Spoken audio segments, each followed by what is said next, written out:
Bueno, pues ya estamos transmitiendo en vivo en la página del colaboratorio CAEM. Entonces, pues muchas gracias, primero que nada, a quienes estarán acompañando esta cuarta sesión de los diálogos CAEM. Bueno, pues estamos contentos de ya ir arribando a esta sesión número 4, que en esta ocasión lleva por título Otras metodologías participativas y desafíos para transformar nuestra práctica. Esto en el marco de, pues, lo que hemos llamado, diálogos, los diálogos del CAEM, ¿no? Entonces, diálogos CAEM, interrogando la investigación de la educación desde nuestro quehacer cotidiano. Y como cada 2 meses que hemos estado organizando, pues tenemos algunas participantes y compañeros participantes también que son integrantes de este colaboratorio y que en esta ocasión nos estarán acompañando algunos de ellos. Bueno, como saben, intentamos hacer de este espacio más que una ronda de ponencias o una ronda de participaciones muy estructuradas, más bien una suerte de charla, de diálogo para platicar de algunas cosas que luego dentro de la estructura académica se nos complica a veces en los espacios. Entonces, esa es la intención. El compañero Alejandro Mira Tapia estará, digamos, guiándonos con algunas preguntas detonadoras que pudiéramos nosotros reflexionar. Y estará nuestra compañera María Itzel Cabrera compartiéndonos sus experiencias y reflexiones a partir de estas preguntas, así como Alberto Colín. También tendremos una participación ahí media extraña de la compañera Porfiria del Rosario, porque ella no se encuentra actualmente aquí con nosotros, pero también nos manda algunas ideas que ella nos quiere compartir. Y como siempre, invitamos a quienes estén siguiendo, ojalá que ya se estén conectando algunas personas en la página del Face, para que desde ahí también hagamos esta especie de interlocución a partir de lo que vayamos platicando, ¿no? Entonces, a propósito de las preguntas, pues no nos esperamos hasta el final para poder intervenir, sino durante la marcha, que pudieran compartirnos sus preguntas o comentarios o anécdotas o lo que les mueva este espacio y inmediatamente nosotros lo trasladamos a la plática y la incorporamos en estas rondas, ¿no? Entonces, un poquito así es la dinámica, estamos ensayándola, saben que algo que hemos platicado en anteriores ocasiones, justamente la dificultad como de derrumbar esas estructuras que luego tenemos a la hora de llevar a cabo un evento de tipo académico y bueno, cada vez intentamos hacerlo un poquito menos formal, ¿no? Entonces, un poquito por ahí va la idea y bueno, pues voy a dejar la palabra entonces en voz de mi compañero Alejandro para que nos cuente qué onda de qué vamos a hablar hoy. ¿Qué vamos a hacer hoy, Alejandro? Pues un gusto, ¿no? Estar aquí entre nosotros, participar en estos diálogos que pues nos interpelan, ¿no? De diferentes formas. Creo que ha sido muy nutritivo escucharnos en este formato en relación a lo que hacemos, pues desde los espacios que nos han formado, en los que trabajamos, con el punto articulador de que trabajamos, hacemos investigaciones, estamos como en ese camino, pero pues también seguimos aprendiendo, ¿no? Seguimos aprendiendo y una parte muy importante de esos aprendizajes continuos, pues tienen que ver también con nutrirnos, ¿no? Escucharnos entre nosotros, nosotres, en relación a cómo nos ha ido pues en estos trabajos. Esta sesión particularmente, como se programó con anterioridad, pues está orientada a problematizar, a hablar en torno, pues a esto que comienza a tener quizás un poco más de visibilidad, que son eh, el pensar que hay otras formas de hacer investigación, otras metodologías, que también tienen otros horizontes de participación, de colaboración, y que en el fondo, pues creo que buscamos cuestionar también qué tipo de dinámicas pues de poder, ¿no? También giran en torno a estos quehaceres. Entonces, pues la invitación a quienes estamos ahorita por acá y quienes nos acompañan por redes, pues es alimentar, ¿no? A nutrir de puntos de vista sobre esto de hacer otras investigaciones y otras metodologías. Y yo quisiera abrir con un extracto muy cortito de este libro, a propósito del título, ¿no? De otras metodologías. Este libro que quizás fue de los que en el ámbito mexicano, pues nos invitó a interrogarnos, ¿no? Sobre cómo hacer investigación, que se llama Luchas muy otras, muy orientado a la temática zapatista, pero que en medio tiene una discusión fuerte, ¿no? Sobre cómo pensar la colaboración y la investigación. Y pues voy a leer muy rápidamente este extracto, que es del prólogo que escribe Pablo González Casanova, y pues lo comparto como para abrir el diálogo, ¿no? Dice, Andrés Aubry, historiador destacado y conocedor de larga data de temas indígenas de Chiapas, me llamó una mañana y me dijo que quería tomar un café conmigo. Yo estaba en San Cristóbal de las Casas, quedamos de encontrarnos una hora después en la cafetería que está al otro lado de la catedral, frente al jardín. Ahí me contó del proyecto y de las inesperadas experiencias que había tenido. Una de ellas dio inicio a mis sorpresas, Brosita, ¿no? Esta es una frase de Andrés Aubry.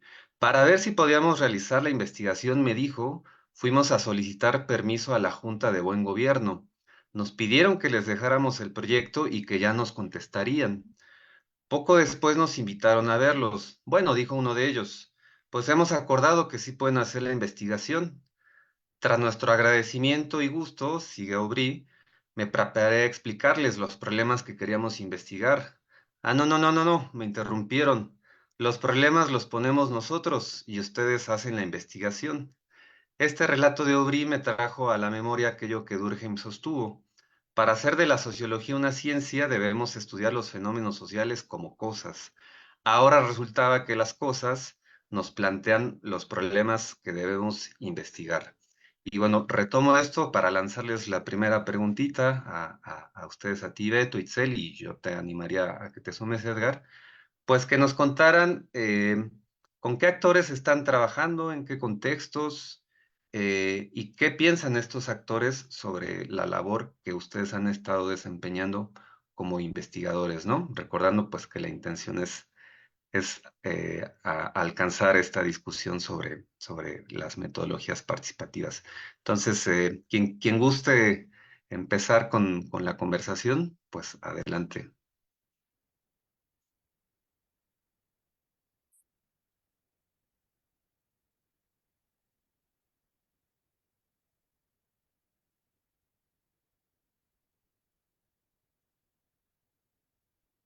Venga, Itzel. Hola, ¿qué tal? Buenas tardes. Pues primero que nada, un gusto saludarles, un saludo a quienes nos están viendo la transmisión. Pues es un honor estar aquí con mis colegas. Y pues bueno, respondiendo a esta primera pregunta que nos planteaba Alejandro, bueno, quiero comentar que yo trabajo, bueno, los últimos años he estado trabajando esencialmente con maestras indígenas de la región, bueno, del estado de Veracruz, de dos regiones en las que se habla lengua náhuatl, regiones rurales, y bueno, pues ya saben que el subsistema de educación indígena, pues comúnmente está en estas zonas rurales, y yo he estado colaborando esencialmente con ellas, y bueno, pues a partir del trabajo que hemos hecho con ellas, pues se suma la comunidad, se suman los niños y las niñas. Fundamentalmente yo he trabajado en escuelas, y bueno, pues eh, con ellas realizamos progresiones de aprendizaje, así las llamamos desde el equipo CARE. Yo también pertenezco a este proyecto que dirigen dos investigadores del Instituto de Investigaciones en Educación, y básicamente las progresiones pues son, bueno, básicamente es un decir porque realmente se plantea como un diálogo ontoepistemológico, no solamente epistemológico, porque bueno, sabemos que los sistemas de conocimiento están en filosofías y que nos plantean también otras formas de vida que son sumamente valiosas, ¿no? En un contexto de crisis socioecológica. Y entonces, pues en este escenario, yo invito a las maestras de este subsistema a colaborar conmigo para generar como estos, les vamos a llamar materiales educativos que intentaran hacer esta articulación ontoepistemológica, y ellas se suman.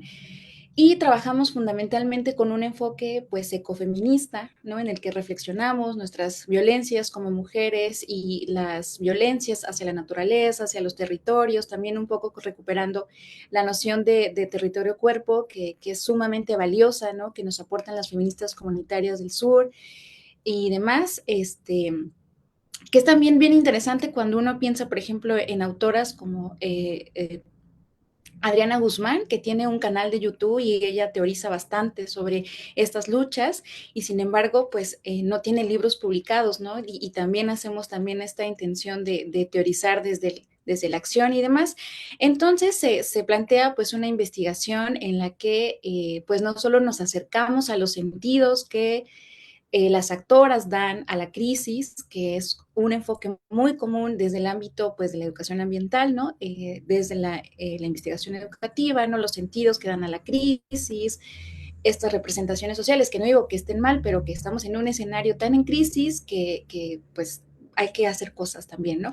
Entonces, en este sentido, yo me acerco a estas maestras para proponerles, pues, comenzar a hacer como acciones y en como muy inspiradas por las feministas comunitarias, teorizar desde la acción, ¿no? Entonces, comenzar a hacer cosas, comenzar a hacer materiales, comenzar a tejer comunidad también con, pues, superando esta brecha histórica de la que ya también se ha investigado mucho sobre la escuela y la comunidad y cómo la escuela pues también puede contribuir al racismo, a la violencia machista y demás. Entonces, pues dijimos, necesitamos como comenzar a transformar prácticas y que tengan como base pues materiales contextualizados desde la lengua náhuatl y demás. Entonces fue un ejercicio de investigación mucho desde la acción, a tal punto que a mí durante este proceso de investigación me decían, bueno, pero lo que tú estás haciendo es intervención. Y a mí me parecía como muy conflictivo que les generara conflicto porque realmente pues también tiene que ver con los imaginarios de, investigación y con esto que se disocia mucho en la academia, la teoría y la práctica, ¿no? Y que se considera como superior teorizar que hacer práctica, ¿no? Y de hecho, pues en las universidades está esta división docencia, investigación y vinculación, que es una división también hasta en los salarios de las universidades, ¿no? Entonces, ¿quién hace un ejercicio pues superior? Quien investiga, ¿no? Pero realmente pues la vinculación también es importante y demás. Bueno, entonces, pues hicimos tantas cosas que yo pude conectar con las maestras que se asumen mujeres indígenas y con todo lo que implica, ¿no? Con toda la opresión que implica, pero también con todos los sentidos de esperanza que eso implica. Y a la segunda pregunta que planteas, ¿qué piensan las colaboradoras de esta investigación?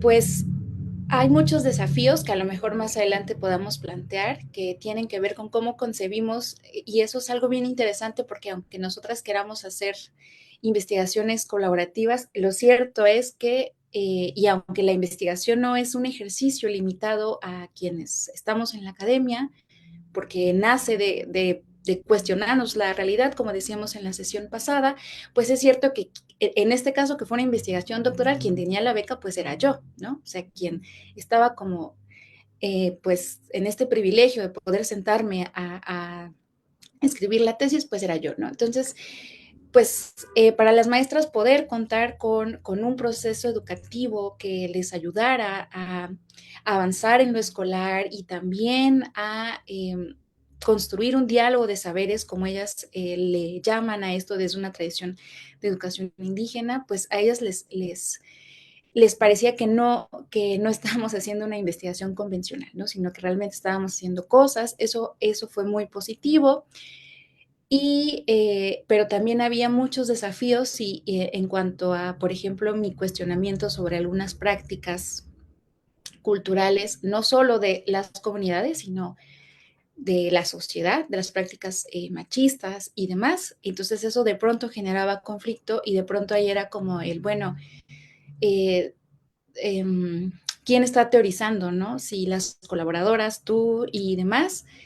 Pero ya me estoy yendo a otras preguntas y bueno, a grandes rasgos, pues eso es lo que he estado realizando en los últimos años. Muchísimas gracias, Itzel. Beto, ¿quieres seguir ahí el hilo? Sí, yo creo que voy a hablar, aportar el granito de arena de Porfiria, que hoy no está acá. Ahorita ha de estar transitando ahí en el sur de Chile. Entonces anda muy, muy feliz nuestra querida amiga Porfiria. Y pues ella me mandó algunas cosas para compartirles con ustedes. Respecto a la primera pregunta, ¿con qué actores trabajamos y en qué contextos? Ella dice lo siguiente. Desde que inicié mi labor investigativa en 2013, he trabajado con adolescentes de secundaria que tienen experiencias educativas previas en Estados Unidos, así como con estudiantes de educación media superior. A partir de 2016, el involucrarme como voluntaria en albergues, al involucrarme, comencé a trabajar directamente con las niñeces en situación de tránsito. Sin duda, ellos y ellas son los actores principales de mi investigación, al menos desde el 2021. La espontaneidad con la que responden, sin filtros y de manera sincera, sin duda es un arma de doble filo que atraviesa nuestra propia práctica. Por un lado, revela lo profundamente dañado que está el sistema de protección para estas poblaciones, y por otro, expone las violencias estructurales a las que le sometemos, a las niñeces, tanto a nivel físico como sistémico. Esta labor también me ha llevado a colaborar con docentes, directivos de escuelas, familias migrantes y estudiantes universitarios voluntarios o que realizan el servicio social o prácticas profesionales en el programa que creé con otro colega preocupado con esta población. El programa se llama Comunidad Educativa en Movimiento, CEDUMOP, en particular de la Facultad de Pedagogía e Innovación Educativa de la Universidad Autónoma de Baja California. Además, he trabajado con organizaciones comunitarias, especialmente en albergues que atienden a la población migrante en tránsito en esta zona fronteriza. Estos actores se encuentran principalmente en contextos transfronterizos como Mexicali y Tijuana, donde el flujo migratorio es constante. Los escenarios incluyen escuelas públicas, albergues, universidades y comunidades locales en las que las necesidades de inclusión y apoyo son especialmente notorias debido a la diversidad cultural que acompaña la movilidad humana. Eso es algo de lo que nos dice la compañera Porfiria de su trabajo con niñeces, que apenas hace poquito tuve el honor de acompañar ahí un ratillo, ahí en Mexicali, y me pareció muy interesante el trabajo que están realizando. Ella es de formación psicopedagoga, pero me ha parecido muy interesante cómo ha recuperado otras estrategias metodológicas para acercarse a las vivencias de estas niñeces en tránsito, ¿no? Niñeces que están muchas veces ya con procesos educativos escolarizados de los Estados Unidos y que manejan dos lenguas, a veces hasta tres lenguas, y de cómo se insertan en una dinámica fronteriza, muy hostil también, donde estas escuelas pues los reciben, pero a la vez hay unas construcciones de alteridad muy marcadas en relación con la población migrante, con las niñas migrantes, que tratan personas como Porfiria y otros colegas, pues de matizar y de problematizar con sus trabajos de investigación, pero al mismo tiempo acompañar a través de estos procesos de investigación y de iniciativas como la que han conformado como la comunidad educativa en movimiento. Creo que ese tipo, si estuviera aquí, a lo mejor ella enfatizaría mucho más sobre esta comunidad, que es un esfuerzo organizativo que surgió de la universidad, pero que ella lo está tratando de enlazar a una práctica mucho más de acompañamiento a los niños jóvenes migrantes en estas escuelas en el contexto transfronterizo y que va más allá de solamente hacer el trabajo de investigación convencional, para ponerlo en esos términos, sino está haciendo un trabajo más de búsqueda de recursos y de asociación con otro tipo de iniciativas y albergues que puedan aportar en el acompañamiento psicosocial, psicopedagógico, emocional con estas niñeces, infancias para promover procesos educativos que los involucren desde una perspectiva propia, ¿no? Crítica, en la cual se vayan incorporando y de alguna manera puedan confrontar, digamos, las inercias racistas y también xenófobas de la escuela pública, ¿no? De esta región. Entonces me ha parecido muy interesante abordar este pequeño aspecto del trabajo de Porfiria que hoy les traigo compartiendo acá, aunque yo sé que ella lo hubiera explicado mejor. Solo eso y ahorita si quieren paso a la siguiente. Va. Pues si quieren les cuento tantito y luego volvemos con Beto. Pues fíjese que en mi caso, bueno, yo desde hace como 6 años, desde el 2018, bueno, un poquito antes, desde el 2017, he venido haciendo trabajo de investigación en el contexto de mi comunidad. Y fíjese que eso es todo un reto a nivel metodológico, reflexivo, epistemológico y de muchas otras más cosas. Porque hasta hace no mucho no era común de que uno investigara su propia comunidad, ¿no? O sea, desde la antropología, pues, ¿no? Entonces eso implicaba, pues, varias cuestiones. Yo empecé leyendo a algunas personas, por ejemplo, a Jaime Luna o gente que ya hacía trabajo, pero además de trabajos de investigación, que hacían otras actividades más de cuestiones de activismo, ¿no?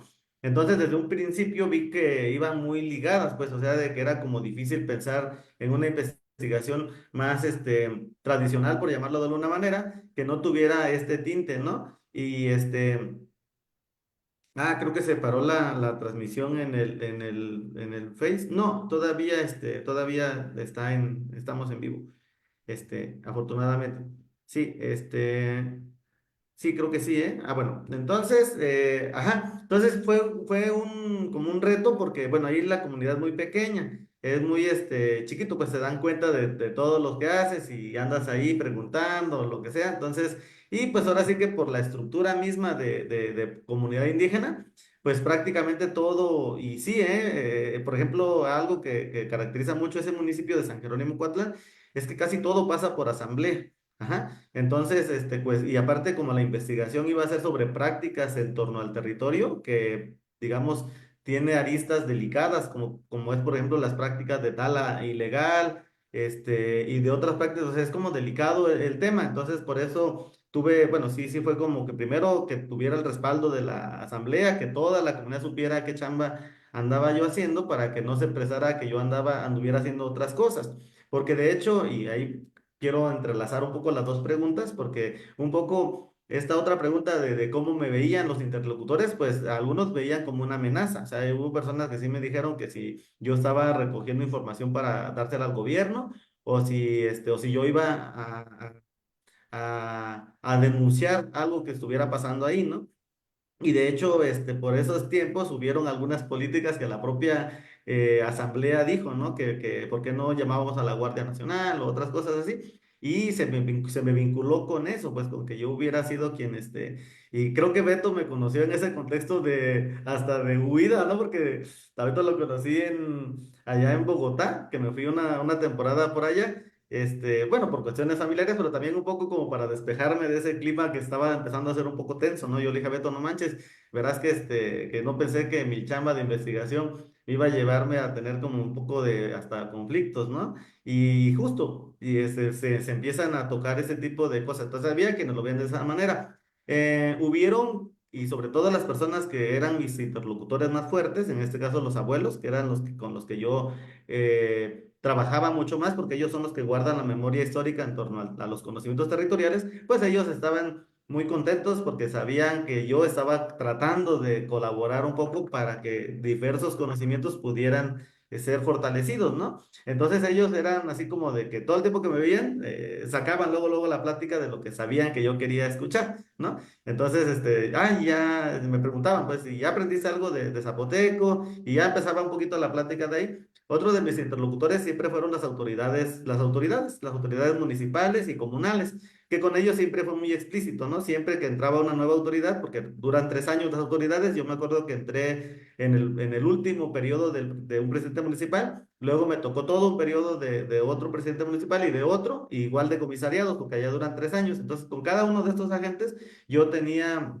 desde el principio les explicaba muy claramente qué era la chamba que yo estaba haciendo y para que no hubiera como estos malos entendidos. Algo bien interesante que me pasó es que también me preguntaban mucho los niños o los jovencitos, así de entre 12 13 14 15 años, me preguntaban un poco de lo que yo estaba haciendo y me llamaba la atención cómo ellos tenían curiosidad y me preguntaban, bueno, pero ¿eso qué es? Me preguntaban, por qué yo andaba preguntando, ¿no? Y entonces era bien chida. ese nivel de interlocución. Entonces lo hubo como en diferentes sentidos. Y aquí creo que yo lo que pudiera aportar, digamos, a la reflexión es que muchas veces cuando hablamos de comunidad lo hacemos sin mucho tiempo y entonces tendemos a homogeneizar la comunidad y a pensar que todas son homogéneas y de alguna manera hasta romantizamos, ¿no?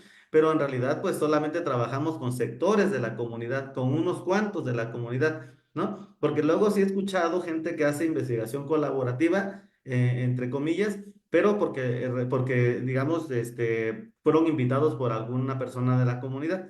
Y claro, yo digo que eso sí es un nivel de colaboración, ¿no? Pero si decimos es que me invitó la comunidad, cuando decimos nos invitó a la comunidad, entonces tendría que haber un documento que emana de la Asamblea General de Comuneros donde se está haciendo una invitación plena para que participes, o de lo contrario ser muy explícito, si me invitó alguien de la comunidad, ¿no? Una persona o cierto grupo específico de la comunidad y de esa manera entonces ya politizamos más y sobre todo creo que contribuimos a ver de manera mucho más crítica las comunidades. Ahora, algo también que creo que vale la pena comentar a propósito de las interlocuciones y de los agentes con los que trabajamos, es que a final de cuentas van a haber cosas, creo que lo mencioné en una ocasión, diría esta Itzel, a lo mejor me estoy saliendo del tema, pero creo que no hay una pregunta donde la pueda retomar, y es que muchas veces, uno de los retos es que muchas veces a los que somos de los pueblos de donde investigamos,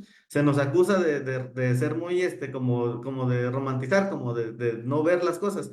Pero una vez, creo que no recuerdo si fue Yasnaya o Gladys Zul, una que decía que no es eso, solamente que nosotros sabemos el peso político de lo que sucede en nuestras comunidades y decidimos de manera explícita y muy a conciencia qué cosa queremos decir y qué cosa no vamos a decir, aunque nos tachen de ser de romantizar y de ver a nuestras comunidades como algo que no pasa nada, ¿no? No es que no pasen las cosas, sino que hay cosas en las que deliberadamente no las vamos a decir porque pues no tienen por qué saberse, ¿no? Y bueno, un poquito sobre eso, pero lo que voy es que sí, para mí sí ha sido bastante difícil un poco tener como interlocutores a la propia comunidad, ¿sí?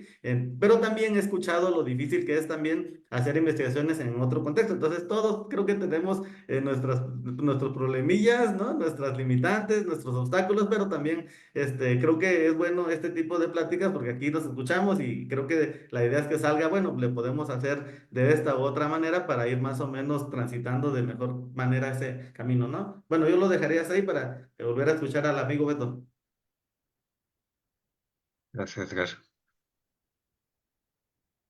Bueno, ahora un poco lo que quería decir es que el trabajo que he estado haciendo en la última década tiene que ver justamente con cómo se acompañan desde desde la investigación, pero también desde una militancia política, desde un activismo político, a ciertos actores con los que entablamos una relación que a veces no empieza con la investigación, o a veces sí, pero que se va transformando a medida que nos involucramos ya directamente con el proceso de investigación, ¿no? Mi caso es con maestros y maestras sindicalistas de una organización muy grande en el país, que es la Coordinadora Nacional de Trabajadores de la Educación, y mi acompañamiento empezó así, pues yendo con ellos a marchar, yendo con ellos a algunas actividades políticas, pero también sindicales, educativas. Y ya a partir de eso comenzó una relación también que tiene que ver con la investigación que después realicé con ellos a través de un trabajo de investigación sobre un proyecto educativo que ellos estaban realizando en el estado de Michoacán.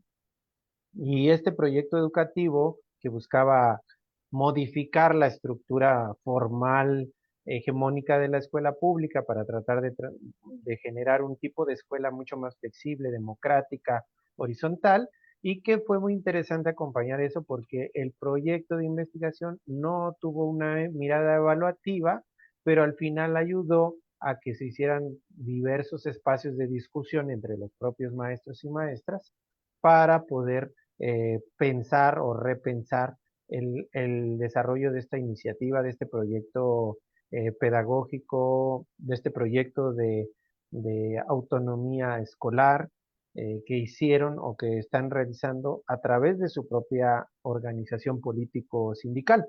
Entonces, estos actores magisteriales que están también muy politizados, tienen o tienden a posicionar sus intereses o sus problemas de investigación mucho más en relación de diálogo con las personas con las que a veces uno acude, las personas que acuden a investigar, ¿no? O a plantearles un estudio. Y es esta agencia del magisterio organizado, politizado, la que puede ayudar a cambiar las nociones y los esquemas etnocéntricos de muchos investigadores e investigadoras que van a estudiar el trabajo docente, las prácticas pedagógicas, la cultura magisterial, etcétera.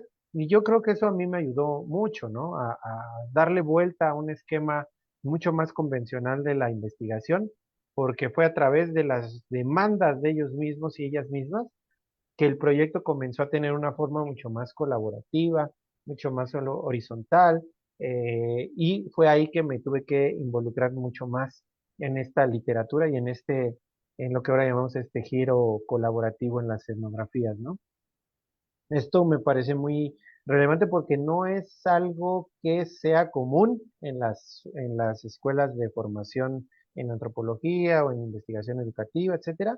Y muchas veces llegamos como con nuestros proyectos muy bien planteados a estos espacios politizados o de espacios donde la gente ya está organizada y caemos, puede ser que caemos en ciertas frustraciones y no hacen los actores no hacen lo que yo estaba pensando que tendrían que hacer, y entonces creo que ayuda mucho cuando estos actores nos ponen un poco las tablas y nos dicen como que un poco la ruta de por dónde ir, ¿no?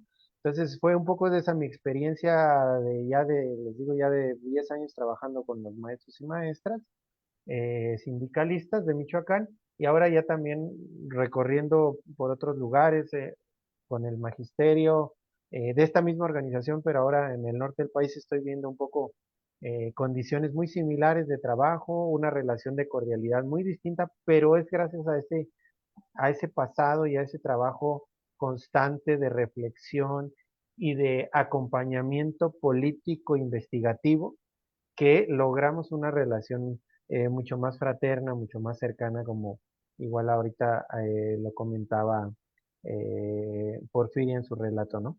Entonces, un poco por ahí va este trabajo que estamos realizando, tratando ahora de alertar sobre problemáticas que les atraviesan a los maestros y maestras de educación básica en regiones de conflictividad criminal, donde hay regiones donde hay una actividad de mercados ilegales y donde las escuelas pues están posicionadas en estos lugares especialmente de agroindustria y de narcotráfico y estos efectos que están teniendo estos mercados legales e ilegales sobre la práctica del maestro, sobre la vida cotidiana del maestro y la maestra es lo que ahorita estamos tratando de indagar mucho más a fondo, problematizando a través de sus experiencias vividas y que eso nos ha llevado a otro tipo de compromisos, no ya nada más el acompañamiento político a sus proyectos político-educativos, sino ahora un giro que yo nunca había pensado, que es el trabajo con víctimas, ¿no?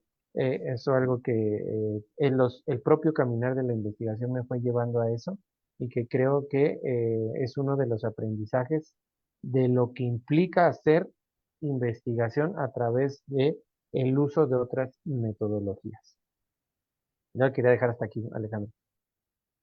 Gracias, Beto. Pues podemos aprovechar esto que nos compartiste muy explícitamente de que, pues en tu caso, digamos, el involucramiento, pues, con los profes, con las profas,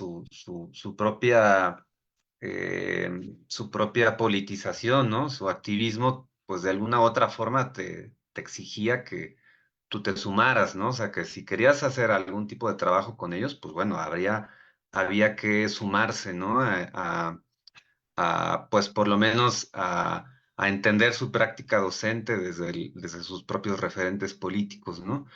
Pero en el caso de los otros compañeros que estamos acá, pues quisiera preguntarles también eso, ¿no? O sea, ¿en qué momento de sus trabajos, de sus proyectos, surgió la necesidad de hacer un acompañamiento más participativo, más militante? ¿En qué momento tuvieron que recurrir o pensar que habría que construir otro camino metodológico? Si fue demanda de los actores, si fue durante el transcurso de sus propios trabajos y puntualmente, pues, cómo se dio esas, o sea, cuáles fueron finalmente esas otras estrategias participativas, militantes, dialógicas que ustedes utilizaron, porque hay mucha riqueza ahí, ¿no? O sea, siempre hay mucha riqueza en ese tipo de ejercicios que realizamos. Así que podemos pensar en torno a este puntito, ¿no? No sé si quieras tú, Itzel, o quieras ahora que siga algún otro compañero. ¿Le entras? Sí. Sí, sin Va. problema. Gracias, Alejandro. Sí, bueno, en mi caso, la verdad es que desde que estaba yo haciendo como el objetivo de la investigación con todas estas lecturas, como la que tú mencionabas al inicio, ¿no? Que pues invitan a hacer otra investigación desde posicionamientos éticos, políticos como muy distintos, pues siempre hubo la intención de colaborar, ¿no? De colaborar en un sentido como eh, de sumarse a la lucha y creo que aquí quiero como decir algo que ha sido como muy claro en mi formación. Creo que es cierto que yo no colaboro con la comunidad, yo colaboro con las mujeres de la comunidad. Eh, en mi trabajo de campo sí soy separatista y en mi vida también. Y creo que es algo que nos atraviesa y cuando una se termina haciendo investigación que es un tanto militante, pues ahí va su episteme, su esencia, su filosofía. O sea, no hay manera de que haciendo investigación uno sea una persona y fuera de la academia sea otra, porque eso es esquizofrénico y no se puede, ¿no? Entonces, yo la verdad es que desde un posicionamiento pues ecofeminista, sí me cuestiono muchísimo la dominación masculina en todas sus dimensiones, académica, comunitaria, magisterial. Las docentes tienen un sentir de mucha violencia. Cuando yo empecé a trabajar con las maestras y surgía este tema, pues ellas sí se sentían muy desplazadas incluso dentro del magisterio y decían, es que cuando se habla de saberes indígenas, el que sabe es el milpero, es el líder masculino, ¿no? Entonces de pronto era como nosotras lo que sabemos, e incluso a mí me tocó estar en reuniones magisteriales donde el líder, que además es masculino y lo ha sido por mucho tiempo, o sea, no de una persona, sino como la posición de líder, ¿no? Y sí, de plano sí decía, es que las maestras, pues lo que saben puede afectar al diálogo de saberes, ¿no? Porque aquí vamos a hablar de la milpa, ¿no? Y pues sí, está muy bien, pero de pronto pues sí había una exclusión muy fuerte que a mí, yo tengo pues un activismo feminista muy fuerte y que lo llevo en mi vida diaria y que la verdad me ha llevado también a darme cuenta de que mis colaboradoras lo sienten, ¿no? Incluso en estos escenarios en los que se cuestionan muchísimas prácticas. Entonces, en ese sentido, desde un inicio dije, yo quiero colaborar con mujeres, porque a pesar de que yo no soy de la comunidad, realmente cuando las experiencias se comienzan a surgir, a emanar y demás, o sea, es increíble la cercanía de nuestras violencias, a pesar de que crecimos en contextos muy diferentes, y es increíble cómo nos sentimos y lo poco limitadas que hemos estado para actuar. Entonces, pues eso nos unió mucho. Con las niñas nos unió mucho también, con los niños también, aunque claro que la experiencia de los niños es muy distinta, ¿no? En un contexto en el que tienen muy pocos referentes para comenzar a cuestionar su masculinidad y demás. Entonces, en este sentido, siempre hubo una intención, porque además si la maestra trabajaba con los materiales educativos que ya les comenté, pues ella se exponía a muchísimas cosas. Entonces, nuestra intención siempre fue hablar de la crisis socioecológica, pero comenzar a cuestionar y comenzar a hacer explícito que todo este conocimiento que las comunidades tienen sobre ritmos más naturales de la vida y demás, pues muchas veces es sostenido por las mujeres, ¿no? Y que esto no se refleja en, en un autocuidado.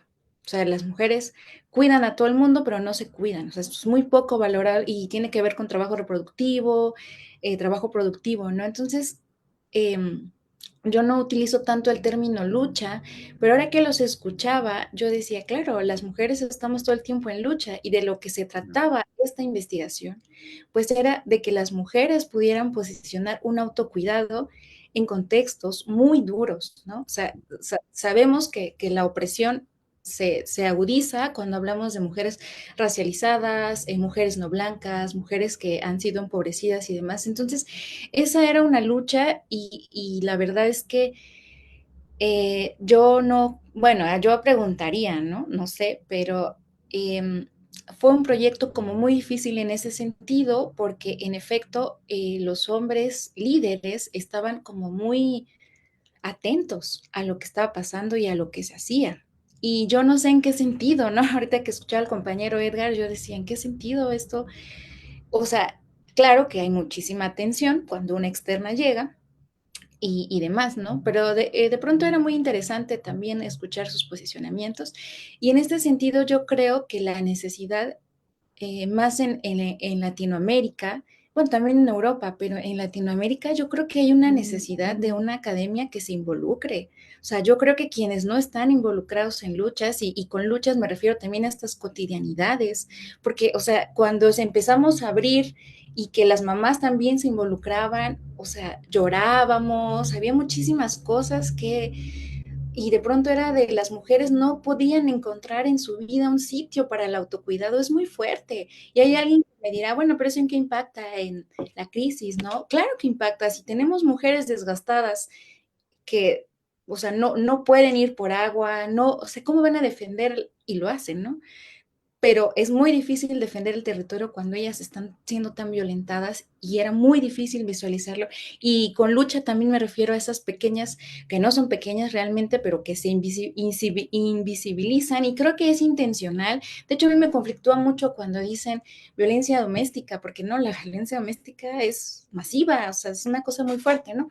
Entonces, yo pienso que en Latinoamérica como que estamos muy obligados por nuestro contexto. Yo no me imaginaría haciendo una investigación, y fíjense que lo he escuchado, en la que tú llegas y preguntas a las mujeres, ¿cómo te sientes? No, pues muy violentada. Del 1 al 10, no, pues 10. Ah, bueno, este es mi resultado, esta es mi investigación. Y yo sí me quedo así de, wow, o sea, ¿cómo puedes llegar y preguntar esas cosas y detonar esos diálogos y decir que ese es tu resultado y no hacer nada más? O sea, a mí, la verdad es que sí me impacta mucho, ¿no? Y digo, pueden ser este grupo, puede ser aquel, pero me parece muy fuerte, ¿no? Entonces, cuando tú preguntas como si yo creo que el contexto te obliga a hacerlo, el contexto, y también, no sé ustedes, pero creo que mucho tiene que ver con tu capacidad de tener empatía. O sea, yo de verdad no me imagino a Beto, a Edgar, o sea, en estos contextos con tanta violencia, haciendo una investigación que, bueno, ya tengo mis datos, ya cierro mi diario de campo y me voy a dormir y mañana o sea, yo no me imagino a nosotros haciendo investigaciones así, me parece de verdad muy fuerte y muy violento que en mi formación, en mi formación, que fue la formación de Beto también, yo me acuerdo mucho que en los cursos nos invitaban mucho al distanciamiento como para generar una mirada crítica, pero a veces ese distanciamiento era algo como de no te involucres y tú vas al dato y ya cuando tengas el dato te vas y la aportación a ese contexto pues era que tú ibas a dejar la tesis y no sé, cómo, ¿eso qué? O sea, no pienso, o sea, sí, claro que se producen cosas, ¿no? Pero siento que en el hacer mismo se están detonando cosas que se pueden como llevar a estos espacios, ¿no? Entonces yo creo que eh, la empatía es algo que nosotros debemos emerger porque de lo contrario, si no damos lugar a eso, pues vamos a terminar siendo los investigadores que son capaces de pues experimentar con población humana, con seres más que humanos y esto es un pensamiento muy capitalista, ¿no? Entonces, bueno, solamente eso quiero comentar. Gracias. Gracias, Itzel. Beto, Edgar. Bueno, igual y contestará Porfiria un poco sobre esta línea, porque es interesante cómo este asunto de la empatía se constituye en un principio también que potencia estas relaciones de colaboración más allá, ¿no? Por ejemplo, Porfiria dice lo siguiente respecto a cómo la ven a ella como una compañera cercana que ha estado investigando estos procesos, pero que a la vez pues acompaña en el sentido amplio de la palabra. Y ella dice, no siempre he tenido la oportunidad de preguntar directamente a las niñeces y adolescentes con los que he trabajado sobre su percepción de mi labor. Dice ella, sin embargo, puedo intuir su valoración a través de muestras de afecto, como abrazos espontáneos. En el caso de los adolescentes, el hecho de que compartan conmigo sus vivencias en ámbitos educativos, familiares e incluso personales, sugiere un nivel de confianza y aprecio. Además, en algunas ocasiones me han invitado a celebraciones familiares como fiestas de 15 años, lo que considero un verdadero honor. Por otro lado, las niñeces y adolescencias suelen expresar gratitud, especialmente cuando ven que sus voces son escuchadas y que sus experiencias contribuyen a mejorar las prácticas educativas. Sin embargo, también existe una reticencia y desconfianza por parte de algunos actores, especialmente cuando han vivido intervenciones previas que no lograron cambios visibles. En estos casos pueden percibir la investigación como un ejercicio académico sin un impacto real, como ahorita estaba platicando Itzel. Para superar esta desconfianza es crucial que las y los investigadores nos enfoquemos en establecer relaciones colaborativas y sostenibles, demostrando un compromiso genuino con las necesidades de la comunidad. O sea, me parece que justamente aquí está subrayando, ¿no? Ese carácter emotivo, ese carácter afectivo, ese carácter empático de la investigación colaborativa, crítica, como le queramos poner de apellido, pero que no importa tanto el apellido que le ponamos, sino la traducción en prácticas concretas con estas poblaciones con las que tenemos esta relación, ¿no? Porque incluso ella dice sobre cómo llevar a cabo estos procesos, ella dice que el diagnóstico inicial en relación a construir el tema, el proyecto de investigación, pues, debe ser un proceso conjunto que involucre a todos los actores relevantes. Comienza con una fase de diagnóstico participativo, donde se escuchan y documentan las necesidades y perspectivas mediante entrevistas, talleres y asambleas con estudiantes, familias y docentes. Admito que he aprendido mucho durante el proceso. En el pasado, mis intervenciones tendían a ser adultocéntricas, ya que me centraba en preguntar a los adultos sobre las necesidades de los niños y niñas. Sin embargo, he llegado a la conclusión de que si mi investigación se enfoca en las niñeces, entonces es esencial que estas y estos actores participen activamente en el codiseño de las estrategias de intervención.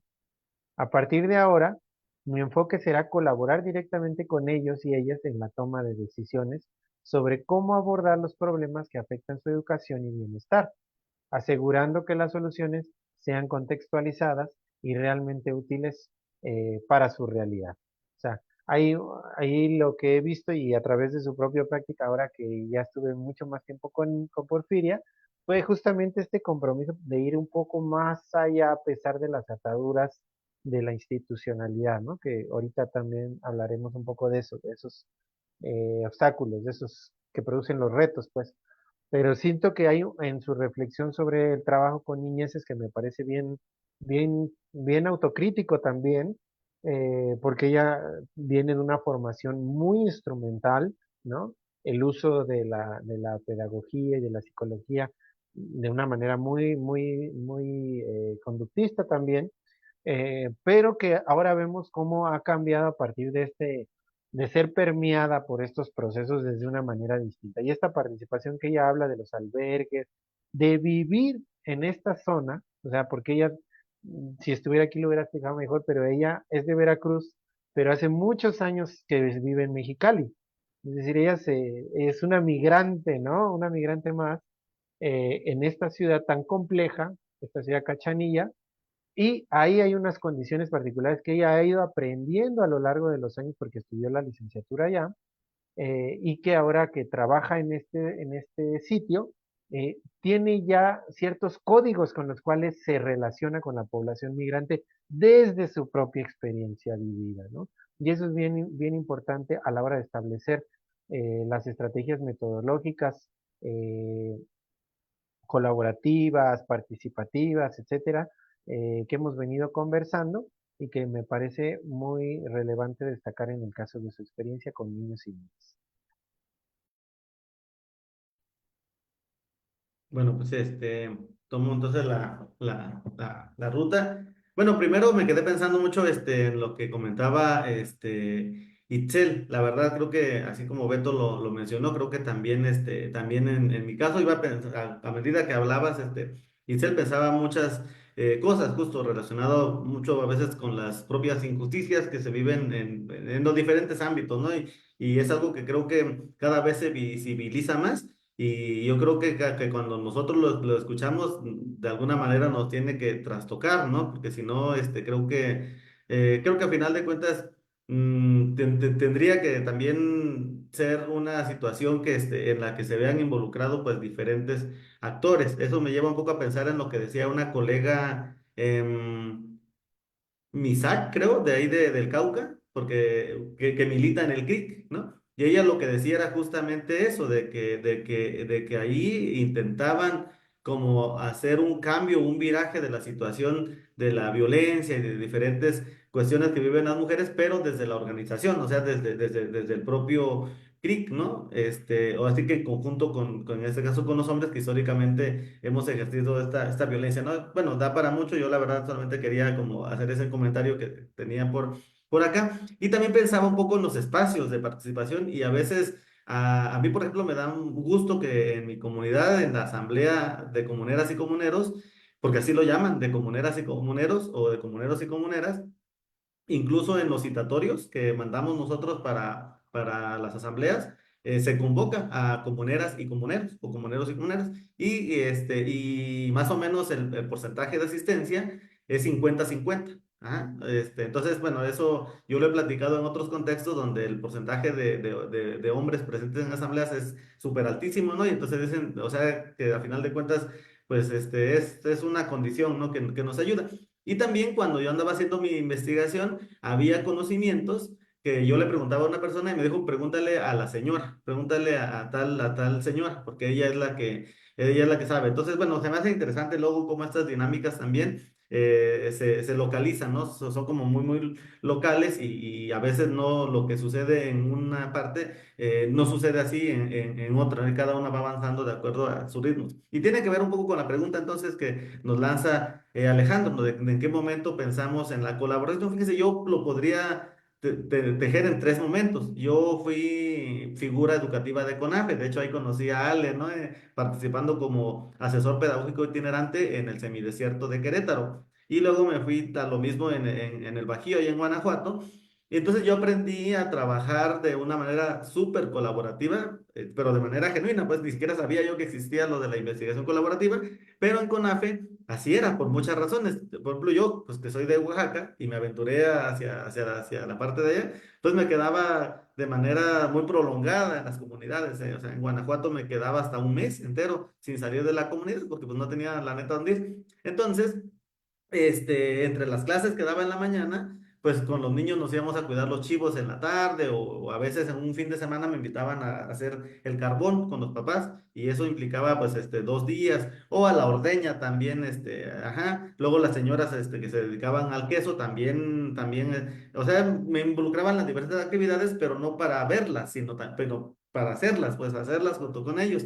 Ya luego cuando entré a la maestría, yo lo hice, o sea, mi experiencia en la maestría fue hacer una investigación en una escuela primaria bilingüe, pero no me gustó mi papel de investigador, porque era ir a la escuela, preguntarle al maestro, observar, tomar fotos y luego pues irme a la uni. Entonces lo viví así, y yo todo el tiempo estuve muy incómodo todo el tiempo, porque yo ya venía de una experiencia muy cercana a la comunidad para que pudiéramos platicar.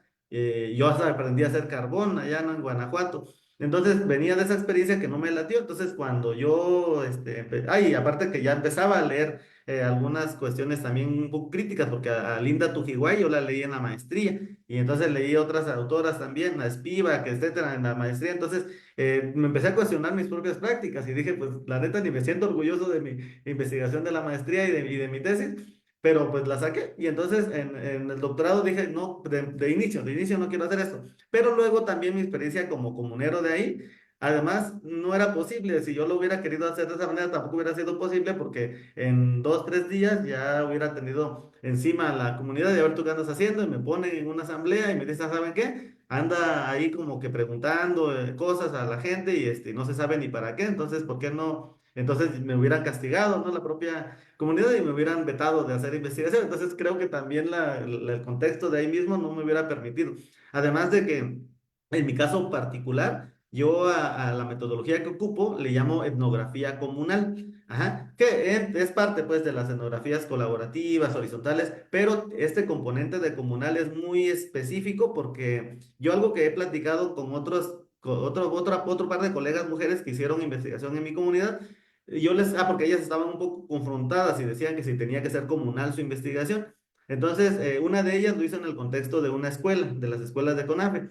Y yo le dije que desde mi punto de vista no tenía que ser comunal, en tanto su tema no era un tema comunal, o sea, no estaba, digamos, incidiendo en un aspecto como el territorio, y el territorio literalmente, o sea, literalmente es comunal, ¿no? El 100% del territorio es comunal. También lo es, por ejemplo, una fiesta, o hay otros elementos que constituyen la comunalidad. Entonces, ¿dónde sí pensaría que el tinte de la iglesia tendría que ser comunal para que pudiera estar en concordancia con las dinámicas comunales? Pero la escuela no, porque la escuela, digamos, se teje de diferente manera, es otro su carácter. Por ejemplo, nada más es de cierta comunidad, nada más están con los padres de familia y no trastoca otras cuestiones, ¿no? Entonces, ya bueno, puede ser colaborativa, pero no desde otro punto de vista, a lo mejor con los padres de familia, con los propios maestros, que son los que van a ser tus interlocutores más fuertes, ¿no? Entonces, un poco de ahí, entonces sí fue como, en mi caso sí fue como necesidad y también angustia, ¿no? De decir, porque y no quería hacer algo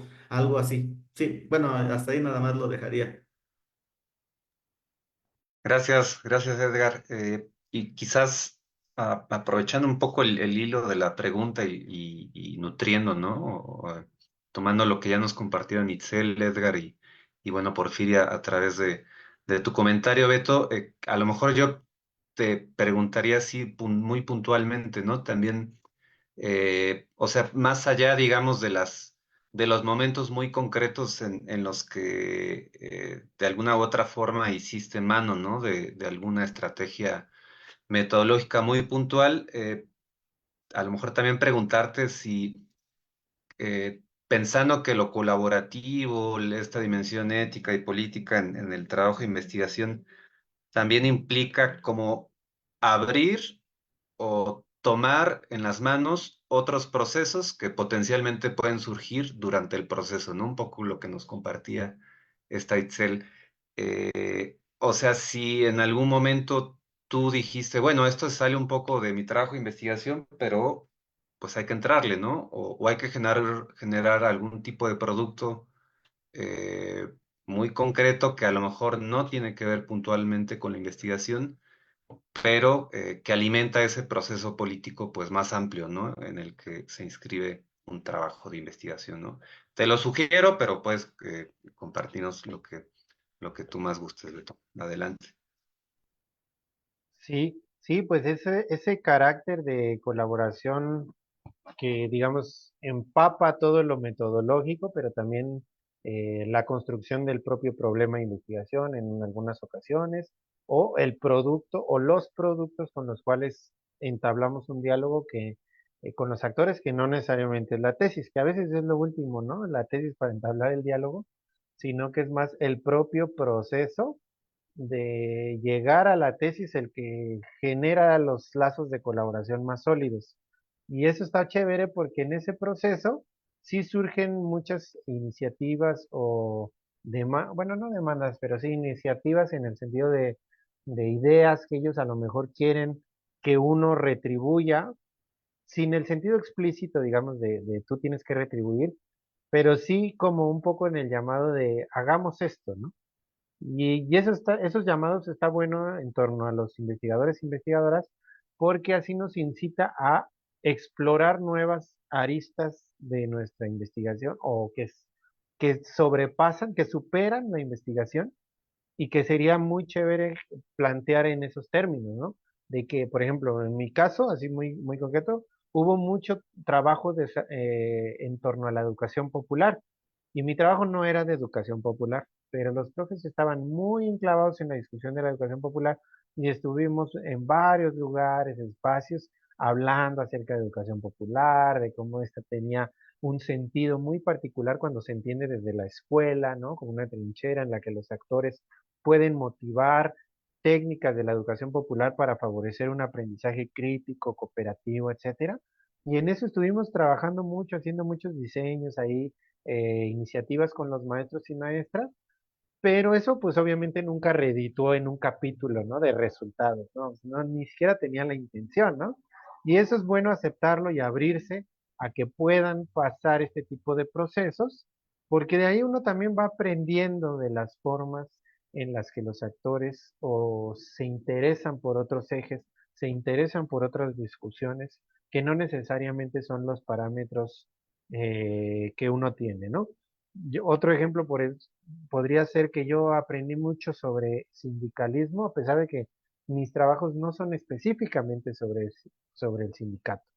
Pero ahora esto me ha servido mucho porque cuando hablamos, o sea, los profes no siempre hablan obviamente, de lo que uno quiere, eso es obvio, pero hablan mucho acerca de la vida sindical y entonces como ya conozco los códigos, ya es como si hablaran con un colega profe, ¿no? Y entonces podemos dialogar y llegar a conclusiones y discutir y debatir, porque ya dicen, no, pues el Congreso estatutario tiene estas condiciones, ¿tú cómo la ves? Y yo digo, no, pues sí, pero la planilla uno, no sé qué. O sea, en su propio también forma de verbalizar los procesos que tanto les importan en los que están metidos, y ahí como que uno no queda desfasado en esas discusiones, ¿no? A lo mejor si no estuvieras con esta posición política y epistemológica y ética de hacer este acompañamiento, a lo mejor y te daría un poco flojera involucrarte mucho en estos temas que no obedecen necesariamente al trabajo de investigación.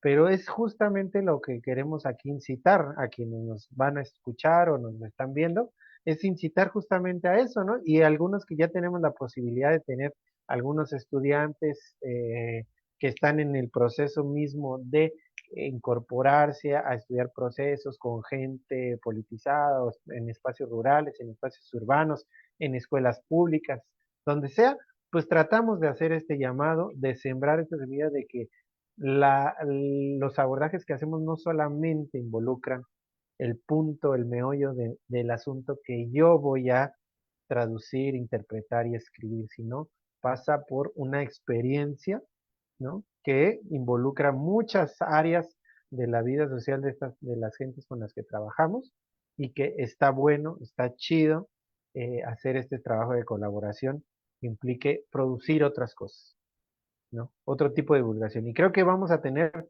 en el CAEM otra sesión acerca de los formatos de divulgación, si no me equivoco, de cómo la tesis queda a veces bien limitada para lo que en realidad quisiéramos difundir, ¿no? Y divulgar de nuestro trabajo, de nuestra labor antropológica, sociológica, investigativa, de cualquier tipo.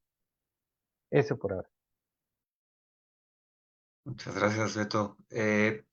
Pues quizás para seguir continuando con el diálogo, pues preguntar sobre también un poco en función pues de estos contextos de estos actores, de estas redes, de estos procesos que ya nos compartieron, que pues se van abriendo, ¿no? Durante el proceso y que son muchísimo más amplios, muchísimo más sensibles de lo que uno piensa antes de involucrarse en un trabajo de investigación, pues precisamente en esas tensiones que se fueron enfrentando, que se siguen enfrentando, pues también qué retos, ¿no? Observan en relación a decidir hacer un trabajo de investigación con estas orientaciones, al decidir, decir, va, lo que decía Itzel, ¿no? Hay que desarrollar empatía, pero esa es una decisión, ¿no? Que se va tomando. Uno podría decir, no, no quiero ser empático, ¿no? Sin embargo, eso pues tiene sus consecuencias, sus tensiones y pues preguntarles sobre eso, ¿no? O sea, a qué tipo de retos se han enfrentado muy concretamente, pues al colocarse en este posicionamiento de hacer otro tipo de investigaciones colaborativas, comprometidas, etcétera, ¿no? Eh, si quieres Perdón, compartir. dale, perdón, antes Sí, de darle de hacer esta rondita, acá como apoyo técnico, puedo leer aquí el comentario que nos adelante. María Conchita en el Face. Bueno, María Conchita también es una compañera, colaboradora de aquí del CAEM, y ella nos dice que piensa desde su experiencia con las mujeres afros, trabaja con las mujeres afros, que la colaboración puede tener varios matices y detonarse desde diversos procesos. En su caso, un ejercicio clave de colaboración se reflejó en la apropiación que las mujeres hicieron del proyecto. Pensarse críticamente desde nuestros cuerpos, territorios y de los territorios tierra para construir juntas un proyecto educativo propio de carácter ecofeminista. Las experiencias sentidas, encarnadas y que por primera vez tenían un espacio para compartirse y nombrarse como valiosas. Creo que eso es fundamental porque muchas veces no se tiene el espacio, ¿no? O sea, cuando existe ese espacio para nombrarse, para visibilizarse, creo que es de muchísima valía. También la amistad como método fue trascendental para mí al tejer dicha colaboración, que además no termina con mi cierre de su proceso formativo en el doctorado. Creo que es fortísimo, ¿no? Estas partes que pues pasan desapercibidas en nuestra formación. ¿En qué seminario nos dicen que hagamos amistad con nuestros, es más, hasta colaboradores? No, no son colaboradores, ¿cómo le llaman? ¿Cómo le llaman, Beto? Que los antropólogos de antes, informantes, ¿no? Informantes, imagínate, el brincote de ser un informante a ser tu compa, ¿no? No manches. Bueno, adelante. Bueno, pues yo voy a darme la palabra. Y porque pues tiene mucho que ver con lo que Conchita decía y que me parece súper valioso, más ella, ¿no? Como una mujer pues afro que también pues ha logrado construirse como todas estas reflexiones, ¿no? A partir de estos procesos. Y ella nos dice, voy a retomar esta parte, ¿no? Que dice, por primera vez había un espacio para compartir y construirse como valiosas y esto también lo voy a articular con la pregunta que hacías, Alejandro. Creo que mi mayor reto ha sido la lógica positivista y masculinista. ¿Cuál es esa lógica? La lógica, por ejemplo, que en ciencias sociales históricamente ha tenido este problema, por ejemplo, con el paradigma cuantitativa, ¿no? ¿Cuántas personas estás midiendo? ¿Cuántas personas están, pues, involucradas en tu proyecto? Y a veces cuando te sitúas en paradigmas colaborativos, cualitativos, pues evidentemente no vas a colaborar con 100 personas, no te vas a hacer amiga o sea, amiga en un sentido, o sea, sí, sí es posible, pero cuando te sitúas en un paradigma cualitativo en el que están emergiendo todos estos como sentimientos, no importa, y con esto me refería a las 100 personas, o sea, no importa tanto el número de personas en un sentido como si importara desde un paradigma cuantitativo, ¿no? ¿Cuántas personas y la prueba? O sea, esos no son nuestros parámetros, esos no son nuestros criterios para hacer una investigación legítima. Y en este sentido, creo que también desde una mirada positivista y desde una mirada masculinista, como que sigue habiendo esta tensión en que, y lo pienso mucho, por ejemplo, o sea, el trabajo que hace Beto, ¿no? De salir a las calles y estar con los profes, o sea, es muy genuino y es muy admirable, pero también este otro trabajo que hace Conchita de nos reunimos en la casa y ahí hablamos, y ahí existimos y ahí nombramos, y ese espacio también es sumamente valioso, por eso yo decía que es una lucha que sucede en lo micro, si lo miramos, o sea, si nosotros lo miramos desde una lógica positivista y masculinizante, pues no estás impactando porque no estás, pues a lo mejor no estás trabajando con 100 personas, no estás trabajando con tantísimas personas y no están en la lucha o no están, pero, o sea, realmente, y eso me parece que puede ser muy peligroso si nosotras de pronto decimos, ah, bueno, pues está colaborando con un grupo de mujeres o de niños y niñas en el caso de Porfiria, que no va a salir a marchar con los niños y las niñas, o a lo mejor sí, no lo sé, pero o sea, se están transformando cosas en estos espacios del aula, en estos pequeños espacios en que los niños y las niñas, porque yo también trabajo con niñeces, están aprendiendo a decir, por ejemplo, tuvimos acá una experiencia en el que las niñas dijeron que el hecho de que si los niños ocupaban toda la cancha para jugar, eso es machismo, y por qué ellas cedían, ¿no? Y estas reflexiones como muy, muy poderosas en un sentido de que se hacían preguntas sobre su realidad. Ya no estaba por hecho que se tenía que dar. ¿Por qué pasa? ¿Por qué él me empuja? ¿Por qué él no quiere jugar con las muñecas? O sea, como cosas que si uno le rasca salen muchas cosas, pero que tienen que ver con situar un autocuidado que históricamente no se les ha dado y no se nos ha dado a las mujeres. Y que eso se reduzca a no están haciendo nada porque no están en las calles o porque la tesis no tiene datos masivamente, ¿no?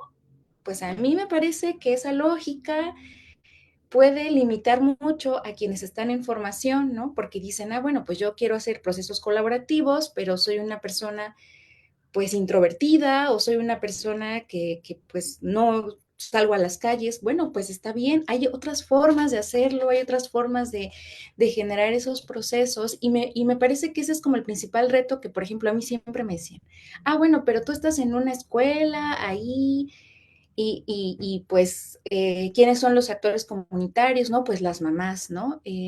Ah, bueno, pero ¿y quiénes más, no? Pues es que los papás no están, o sea, simplemente están trabajando, haciendo milpa y está bien, o sea, yo entiendo que esa es la lógica, pero en la escuela pues solo están las mamás.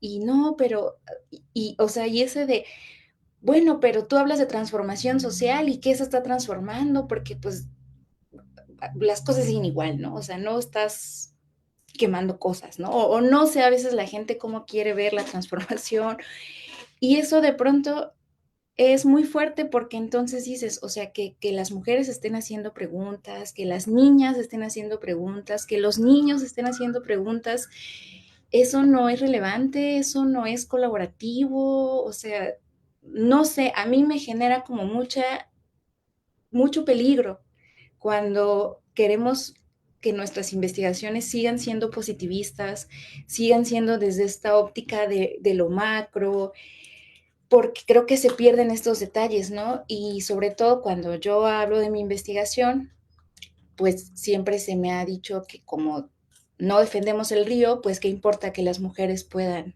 pues, autocuidarse, ¿no? A mí me parece muy fuerte, o sea, porque es que justo no, o sea, justo no tenemos que seguir en esta lógica de una cosa más importante que la otra, ¿no? O sea, más bien son violencias que están sucediendo simultáneamente, ¿no? Entonces, pues para que o sea, las personas necesitan un autocuidado del mismo sentido que el río necesita tener su propio cauce, ¿no?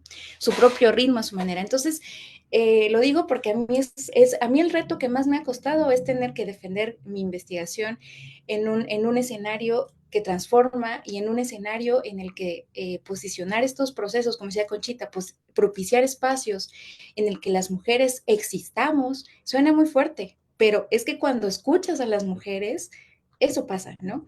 Y a mí me parece que sí, o sea, yo creo que mi investigación es una investigación que transformó muchas cosas, ¿no? Aunque no estemos como en unas, o sea, en un tipo de lucha, ¿no? O sea, estamos haciendo lucha y eso para mí es colaborativo también. Eso es todo, ¿no? Que creo que nuestro reto es irnos un poco quitando la idea positivista y masculina.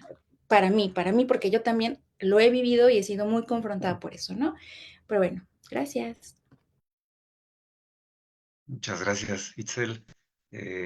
¿Quieres continuar, Beto, con la intervención de Porfiria o alguien más quiere continuar? Vale, sí. Bueno, igual Porfiria va a alertar sobre una cosa que me parece también interesante. Ella dice, uno de los principales desafíos es la falta de confianza entre los sectores comunitarios y los investigadores, investigadoras. Esta desconfianza puede surgir por experiencias previas en las que los proyectos no generaron un impacto tangible o porque se percibe que los investigadores e investigadoras están más interesados en recolectar datos que en resolver problemas reales. Además, lograr que todos los actores mantengan un compromiso a largo plazo es un reto significativo. La colaboración requiere tiempo, recursos y un esfuerzo constante para mantener la motivación y la participación activa de todos los involucrados. La flexibilidad metodológica es otra necesidad clave, ya que los contextos y necesidades cambian rápidamente, especialmente en situaciones de movilidad humana. Esto significa que los investigadoras deben estar preparadas para adaptar sus métodos y replantear sus objetivos en función de las realidades emergentes.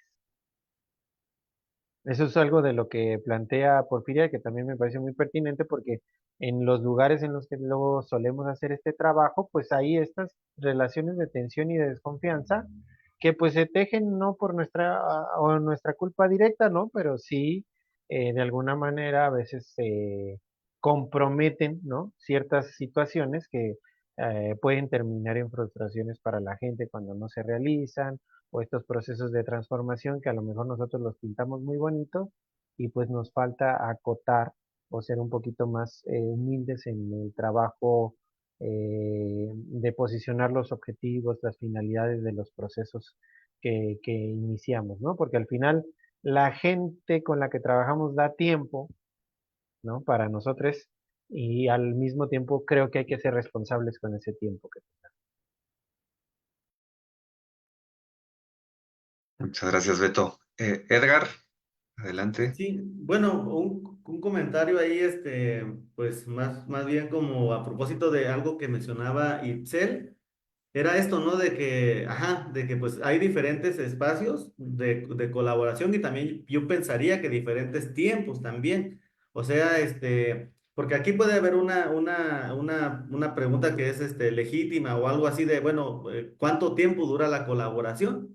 Y yo digo que dura dependiendo el contexto y de lo que estamos trabajando. Por ejemplo, no sé si vamos a colaborar en un proyecto muy específico de algo, de un tema educativo, creo que se puede hacer en un cierto lapso de tiempo, ¿no? No sé, o sea, estoy pensando en eso, porque también es algo que no nos hemos cuestionado y que nos pueden cuestionar, así justo, porque dice Itzel, ¿no? Le han cuestionado esta parte de cuándo dejamos de colaborar también, ¿no? O sea, las colaboraciones no son así también, incluso ni en las comunidades, o sea, en nuestras comunidades la gente se va también, la gente migra, se va para el norte, se van para la Ciudad de México, se van a estudiar, e incluso a nivel de servicio, hay gente que está dando sus servicios de Topil y no termina el año porque tiene otras necesidades y tiene que comer también, ¿no? Entonces ahí esas preguntas creo que también son como bastante legítimas. Yo, por ejemplo, me puse a pensar y hay también proyectos muy acotados. Yo el año pasado me invitaron a un proyecto que trabajamos con el colega Pedro Cardona en Querétaro, sobre literacidad y bilingüismo en Chiapas y el proyecto era muy acotado en cuestiones de tiempo porque aparte era financiado por UNICEF. Pero entonces con los profes ¿qué hicimos? Pues se crearon, algunos nos tenemos en el Face o en el WhatsApp. Entonces, independientemente de lo que marcaba el proyecto, de las capacitaciones, todo para el uso del material que usaron para fomentar la lectoescritura, se empezaron a generar otro tipo de materiales como infografías, videos, sesiones virtuales, incluso hasta hicimos un capítulo, pero un artículo de un libro con dos profes multigrado de ahí de Chiapas, ¿no? Y también, en este caso, también se incluyeron como autores de eso, o sea, como que la colaboración tomó varios otros matices diferentísimos a lo que yo trabajo en mi comunidad, por ejemplo. Ahí quizás la colaboración es de más largo aliento porque yo soy de ahí, voy a seguir yendo y voy a seguir ahí, pero pensemos en otros espacios donde no necesariamente. Entonces, creería yo que también es válido plantearse colaboraciones a cierto tiempo, ¿no? En ciertos espacios con ciertos actores. Entonces también habría que ir delimitando esta parte para que no se piense de que ya estás obligadísimo a estar ahí por los siglos de los siglos. Pues no, también, ¿no? O sea, y creo que eso, vuelvo a repetir, también sucede. La propia gente se pelea, pues en mi comunidad pensemos, o sea, digamos, están colaborando porque van a hacer un rozo y les ganó la lumbre y no sé, hubo confrontación y ya no hubo la mano vuelta porque entonces esta persona se enojó y porque se le ganó la lumbre, no quedó bien el trabajo y ya, ahí terminó la colaboración, porque ves que también dicen, ¿no? Nuestras comunidades la mano vuelta, el tequio, pero pues muchas veces ni siquiera es cierto, muchas veces el tequio alcanzará un 10% de la población o menos, son los que van y hacen tequio. Entonces también esas ideas como que tampoco no hay que ponernos esa camisa de fuerza y tampoco sentir esa presión porque son también dinámicas que nosotros, o en todo caso nosotros las podemos establecer junto con nuestros interlocutores o colaboradores y hacer la colaboración, ¿no? También si nosotros vamos a colaborar con ellos o ellos con nosotros, también se vale, pero siempre y cuando tener bien claro esto, ¿no? Y lo digo pensando un poco en esta pregunta, Ale, de los obstáculos, de los retos que se tienen a nivel de la colaboración. Creo que esto que acabo yo de mencionar son algunos de los retos para ir dilucidando, justamente para ir aclarando más este término de lo colaborativo, ¿no? Porque muchas veces, yo no me había puesto a pensar tanto en eso, ¿eh? Muchas veces lo colaborativo, las experiencias que le hemos leído o la parte teórica nos hablan de una colaboración, pero como que atemporal, o sea, no, nunca se ha planteado estos términos, ¿no? Estos términos de cuánto tiempo, si es válido, ¿no? Creo que este momento también nos puede servir para ello y desde el punto de vista, pues, puede ser muy flexible la cuestión de la web, incluso se puede terminar la colaboración por un hecho en específico. Puedes confrontar con las personas con las que estás colaborando y terminar de las greñas también, ¿no? Entonces, pues todo eso creo que hace parte de nuestro propio ser como personas y más allá de investigadores, como personas. Todo el mundo, todo el tiempo nos estamos peleamos con la gente, pues, por diferentes razones. Entonces, creo que es eso lo que yo podría decir. Muchas gracias, Edgar. Adelante, Beto. Yo iba a decir que uno de los desafíos más fuertes es que está relacionado también al positivismo que ya marcó Seb. Es en relación justamente a los márgenes tan estrechos que tiene la academia convencional para permitir que estos procesos de investigación se desarrollen plenamente. Hoy vivimos en un tiempo de productividad muy complejo para el desarrollo de este tipo de iniciativas y por el asunto también del capitalismo cognitivo y de la productividad excesiva neoliberal, pero creo que hay que encontrar formas en las que este tipo de trabajos que requieren tiempo, que requieren recursos, que requieren empeño, que requieren compromiso, como ya señalaba esta Porfiria en sus notas, eh, tiene que haber unas aperturas concretas en la institucionalidad para que se generen estos procesos. Porque si no, cada vez vemos más cómo se cortan estas oportunidades y los estudiantes terminan por hacer unas tesis, terminan por hacer unos trabajos de grado muy limitados en ese sentido, ¿no? Es decir, hay una visión todavía muy utilitaria sobre los conocimientos y las perspectivas de las personas que buscamos luego a través de este modelo extractivo agarrar estos datos, publicarlos en la tesis y se acabó. Y esas inercias creo que tenemos que combatirlas desde dentro de la institucionalidad, confrontando estas inercias y estos ritmos acelerados, pero a la vez siendo conscientes que hay unas cosas que se van a lograr desde aquí, desde la institucionalidad, y otras que se van a tener que explorar por fuera, ¿no? Y creo que eso hay varios espacios.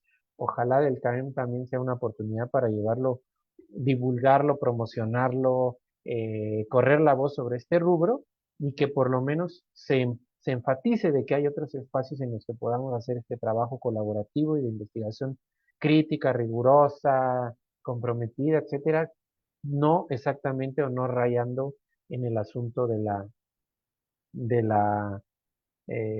la institucionalidad, ¿no? Y del formato tesis o del formato paper. Eso solamente. Muchas gracias, Beto. No sé si también hayan surgido otras preguntas, comentarios por redes, si no, pues ahí abrimos la invitación, ¿no? Para que puedan comentarnos desde la virtualidad. Y pues a mí me parece que, o sea, lo que han venido comentando y que creo que es como sumamente rico de este espacio, pues son discusiones, son procesos que ustedes han estado viviendo durante su trayecto en esta actividad compleja que es investigar y que pues precisamente son pocos los espacios, ¿no? En los que nos podemos también escuchar en relación pues a ciertas sensibilidades, ¿no? Lo que implica a nivel personal decir, bueno, voy a trabajar con profesoras, ¿no? Y hay un contexto de riesgo que me están señalando y me están invitando, digamos, a dialogar en un espacio, como decía Itzel, que tiene el costo de que políticamente aparece como menor, ¿no? Por justo lo que decías, porque no se está en la calle, no se está ocupando ese espacio pues que todo lo que nos rodea dice que son los espacios importantes, ¿no? Y que son los espacios, pues, que han construido eh, masculinizados y que se sostienen, ¿no? Y yo creo que lo que nos compartes es un cuestionamiento así profundo y real y sumamente serio de reconsiderar permanentemente en qué medida observamos y participamos y ocupamos pues esa cultura masculinizada que aspira al poder, etcétera, etcétera, y en qué medida también desestructurar eso implica mirar justo lo que nos compartías, ¿no? O sea, sin esos espacios de cuidado que cuestan trabajo, que hay muchas historias atravesadas, pues pues es importante, ¿no? Como es un reto, yo creo que lo decías muy, muy claramente, es un reto en general de la academia, entre nosotros, con quienes conversamos, problematizar precisamente esas tensiones, ¿no? Y por otra parte, también pensar, pues, lo que nos compartía Beto, ¿no? Que implica decidir estar ahí con los maestros, ¿no? Y decidir, o sea, uno a veces no tiene tiempo de decir qué implica sumarse a una lucha que tiene unos costos también fuertes, y me parece como sumamente eh, pues complejo también no invisibilizar esa postura, pues que con todo lo que nos compartió Itzel, también implica pues un riesgo hasta personal, ¿no? O sea, es una decisión sostenida a lo largo del tiempo y que evidentemente eso pues trae sus ganancias en el sentido de que pues otorga mucha experiencia, otorga una visión del mundo mucho más compleja, pero son decisiones que tomamos, ¿no? Que asumimos en el camino y que las sostenemos y me parece que también es importante comentarlo, ¿no? O también lo que nos compartía Porfiria, Edgar, a mí me da mucha eh, curiosidad en el sentido de saber más, ¿no? Eh, Porque yo es algo que no he hecho y yo creo que varios hayamos tomado la decisión, a ver, voy a comenzar a indagar en preocupaciones que atraviesan mi propio espacio, ¿no? Con todas las consecuencias que eso potencialmente pueda tener después, ¿no? Como nos compartía Edgar, ¿no? Entonces, pues creo que todas estas son, pues, aristas, ¿no? Que, como decía hace rato, a veces son complicadas de mencionarlas en otros escenarios, pero pues que están ahí, ¿no? Y que nos atraviesan y que las cargamos y que está bueno ponerlas acá en común para seguir discutiendo en torno a ellas. Yo quizás lanzaría ahí esa última eh, pregunta, interrogante, o si quieren hacer un comentario más libre, replicar a lo que hemos platicado, o tomar esta inquietud es pues, que también cómo han sido recibidos sus propios trabajos en sus respectivas comunidades pues académicas, personales incluso, ¿no? De amistades, los han bancado, ¿no? Como dicen por ahí los compañeros del sur, eh, han sido recibidos, los han fortalecido, han sido cuestionados. ¿Qué ha ocurrido también un poco con sus lugares, ¿no? De enunciación, sus lugares sociales, ¿no? Con sus trabajos. Lo dejo ahí si quieren reaccionar a eso o libremente algún otro comentario.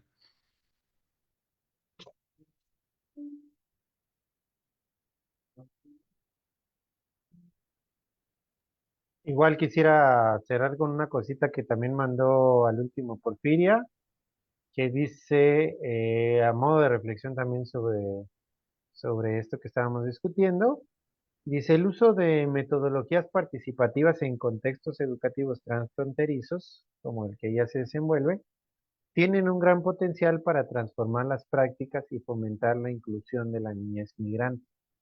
No obstante, para que estas metodologías sean realmente efectivas, es esencial centrarse en la escucha activa, el respeto por los saberes locales y en fomentar una colaboración auténtica con todos los actores. Solo así podemos asegurar que las intervenciones tengan un impacto real y sostenible en las comunidades con las que trabajamos, dice Porfirio.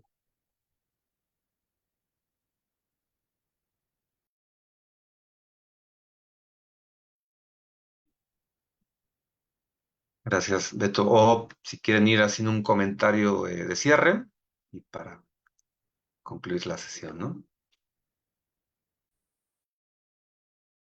Bueno, yo quiero compartir que a mí las metodologías participativas, y voy a volver a mi comentario, yo creo que las tenemos que rescatar del positivismo.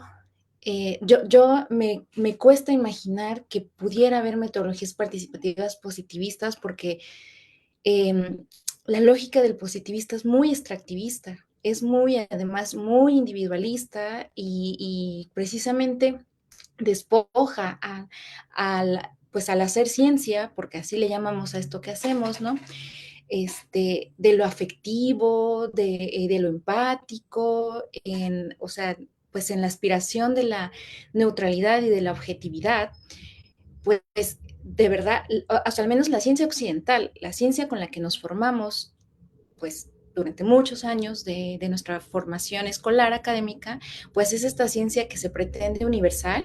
Ahí, por ejemplo, yo diría, sí, podemos utilizar metodologías que se utilizan en otros contextos, pero este universalismo que tanto daño ha hecho porque se piensa siempre que las teorías europeas, por ejemplo, se pueden aplicar a territorios latinoamericanos que están en otro contexto, pero que curiosamente las teorías que se producen en Latinoamérica no se pueden aplicar a Europa porque esas sí están muy localizadas. Por ejemplo, esos polos a mí me producen como mucho shock. Y en ese sentido, yo por eso digo, o sea, esta aspiración pues a la universal que la ciencia pretende y que por eso precisamente tienes que despojar a tu investigación de lo afectivo. Por ejemplo, ¿cómo vas a decir que terminaste haciendo una metodología participativa por la empatía, ¿no? O sea, realmente te pones a hacer muchas cosas cuando realmente quieres decir es que me indigné de lo que está pasando, o sea, me indigna que el mundo esté en crisis y me indigna que de verdad hay tanta violencia hacia las personas y hacia los seres más que humanos. E increíblemente la academia te pide que justifiques eso. No, pero a ver cómo, y entonces qué metodología, y yo sí me quedo de changos, o sea, es increíble que hay que justificar a veces hasta los sentimientos como más de ese tipo, y en ese sentido es que yo siempre que comparto mi investigación y que pues me ha tocado como acompañar estudiantes de formación, siempre les comento que las metodologías participativas pues tienen que partir de otros criterios que pues no, o sea, a mí me parecería un oxímoron que los criterios sigan siendo positivistas, ¿no? Porque, por ejemplo, el criterio ¿cómo le llaman al de que no contamines los datos, ¿no? Por ejemplo, ¿qué es contaminar los datos? No, pues que ya te involucraste mucho con el informante o que ya estás generando sentimientos o que ya estás manipulando la situación. ¿Qué es manipular la situación? O sea, escuchar a mi colaboradora, tratar de hacer cosas de manera conjunta, hacer una amistad. A mí me produce mucho ruido cuando escucho esas cosas y yo pienso, pues, si estamos haciendo investigaciones participativas, pues es evidente que vamos a cuestionar criterios y es evidente que vamos a nadar contracorriente. Ese es un reto que se asume y creo que aquí lo hemos asumido. Entonces, pues sí pensaría yo que por más difícil que sea, bueno, por lo menos yo asumo constantemente el ejercicio de despojar mi mirada como investigadora de este positivismo, ¿no? O sea, que no quiere decir que por eso no es una investigación que tenga pensamiento crítico, o sea, porque pues obviamente es algo básico de todas las epistemologías, ¿no? El pensamiento crítico y demás, pero sí como intentar despojar como de estas lentes, porque pues de lo contrario pasan estas cosas que les he comentado que a mí siempre me han como cuestionado, ¿no? Y demás. Y solo para apuntar a los métodos, es bien interesante porque yo utilicé métodos que pues son herencia de la etnografía, observación, entrevista, pero por ejemplo la entrevista, la verdad es que le llamo entrevista, pero eso no fue entrevista, porque lo que yo hacía, pues era sentarme con mis colaboradoras, aquí como con ustedes me estoy sentando de, oye, ¿tú qué opinas de esto? Y esto como, ¿y cómo te sentías cuando por ejemplo, ibas con tu mamá, pues a la milpa, ¿no? Y era, no, pues yo me sentía esto, y me acuerdo que con mi mamá y con mi abuelita y esto y el otro, ay, fíjate que yo de niña me sentía de esta forma y demás. Y las dos compartíamos cómo nos sentíamos. Y yo le decía, es que yo me acuerdo mucho de que cuando era niña yo pensaba en esto. Y la maestra, ay, yo también me acuerdo mucho y demás. Y por ejemplo, algo que se me cuestionaba, pues era de, bueno, si tú estás haciendo una propuesta educativa que se centre en una articulación de diálogos epistémicos, ¿por qué le preguntas qué sentía cuando iba a la milpa, no? Por eso cambié a onto epistemológico, porque yo decía, o sea, también me genera como mucha inquietud este término de lo epistémico, porque pues ustedes saben que los conocimientos no están ahí nada más, ¿no? O sea, la ciencia nos dice que podemos separar el intelecto de lo afectivo. Y eso nos ha hecho muchísimo daño, creo yo.